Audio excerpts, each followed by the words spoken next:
iPhone user တွေတည်ကျင်နေတဲ့အခုလက်ရှိတရားဝင်ထုတ်ပြန်ထားတဲ့ CEIR စနစ်ကကျွန်တော်တို့ရဲ့ privacy ဘိုင်းတွေလုံခြုံစိတ်ချရလားဆိုတာကိုဒီဗီဒီယိုမှာအသေးစိတ်ပြပြပေးမှာဖြစ်ပါတယ်။မြန်မာနိုင်ငံရဲ့စက်သွယ်ရေးညွှန်ကြားမှုဦးစီးဌာနကနေတရားမဝင်တင်သွင်းလာတဲ့ဖုန်းတွေကိုထိန်းချုပ်ဖို့နဲ့ဖုန်းတွေခိုးခံရရင်ပိတ်ပစ်နိုင်ဖို့အတွက်လှုံ့ဆော်ထားတဲ့စနစ်ကတော့ CEIR စနစ်လို့ခေါ်တာဖြစ်ပါတယ်။ဖုန်းရဲ့ IMEI နံပါတ်ကိုအစိုးရရဲ့ database မှာမှတ်ပုံတင်ထားခြင်းပဲဖြစ်ပါတယ်။တကယ်လို့ brother တို့ရဲ့ဖုန်းတွေက CEIR မှာမှတ်ပုံမတင်ထားတဲ့တရားဝင်လမ်းကြောင်းကနေဝင်လာတဲ့ဖုန်းတွေဆိုရင်operator တွေဖြစ်တဲ့ MPT, Atom, Ooredoo အခု U9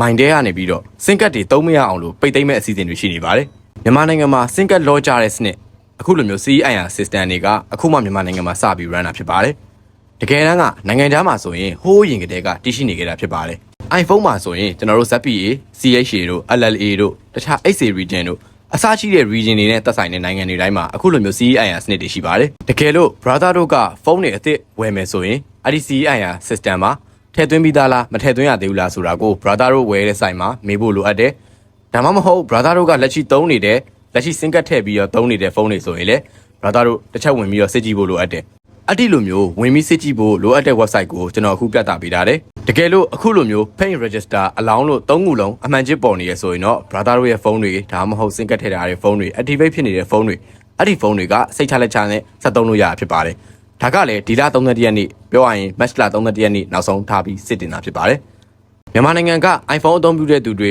CEIR မှတ်ပုံတင်စနစ်နဲ့ privacy ဘိုင်းတွေကတော်တော်လေးကိုစိတ်ဝင်စားဖို့ကောင်းတယ်လို့သတိထားမယ့်ချက်တွေလည်းရှိပါတယ်။ဘယ်လိုစနစ်တွေလဲဆိုတော့ tracking လို့ခေါ်တဲ့နောက်ခံလိုက်နိုင်မှုကနံပါတ်1အနေနဲ့ပြောပါမယ်။ CEIR စနစ်ကသင့်ဖုန်းရဲ့ IMEI ကို operator စင်ကတ်တွေနဲ့ချိတ်ဆက်ထားဖြစ်ပါတယ်။ပထမဆုံးဖြစ်နိုင်တာကအစိုးရဒါမှမဟုတ်သက်ဆိုင်ရာစင်ကတ်ရုံးတွေက operator တွေကပေါ့သင့်ရဲ့ IMEI နံပါတ်ကိုသိထားတဲ့အတွက်ဘယ်စင်ကတ်ဘယ်ဖုန်းနံပါတ်ကိုသုံးနေတယ်ဆိုတာကိုအလွယ်တကူသိရှိနိုင်ပါတယ်။နောက်တစ်ခုကကျွန်တော်တို့ iPhone တွေမှာ lock mode ဖွင့်ထားတယ်လို့မျိုးတည်နေရာတွေတွေ့နိုင်တာ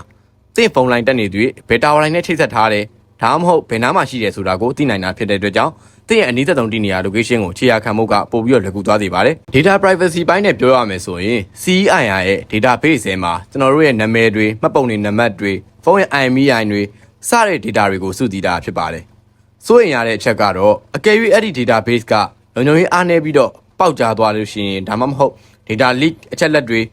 သူများတွေစီရောက်သွားခဲ့လို့ရှိရင်ကျွန်တော်တို့ရဲ့ကိုယ်ရေးအချက်လက်တွေကအလွယ်တကူအလွဲသုံးစားလုပ်ခံရနိုင်ပါတယ်။ဥပမာကျွန်တော်တို့စီကိုဖုန်းခေါ်ပြီးတော့ချင်းချောက်တာမျိုးတွေအလိန်ခံရတာမျိုးတွေစတဲ့အချက်လက်တွေဖြစ်နိုင်ပါတယ်။ iPhone user တွေတည်ကျင်နေတဲ့အဓိကအချက်တစ်ခုဖြစ်တဲ့ကျွန်တော်တို့ဖုန်းတွေကဓာတ်ပုံတွေ message တွေ chat တွေကိုသက်ဆိုင်ရာ operator ရကြည့်လို့ရလားလို့မေးရင်ကြည့်လို့မရပါဘူး။ဘာဖြစ်လို့လဲဆိုရင် iPhone ရဲ့လုံခြုံရေးစနစ် security ကအချက်လက် lower code စနစ်တွေစတာတွေကအရန်မြင်တာကြောင့် passcode မသိဘဲနဲ့ဒါမှမဟုတ်ကျွန်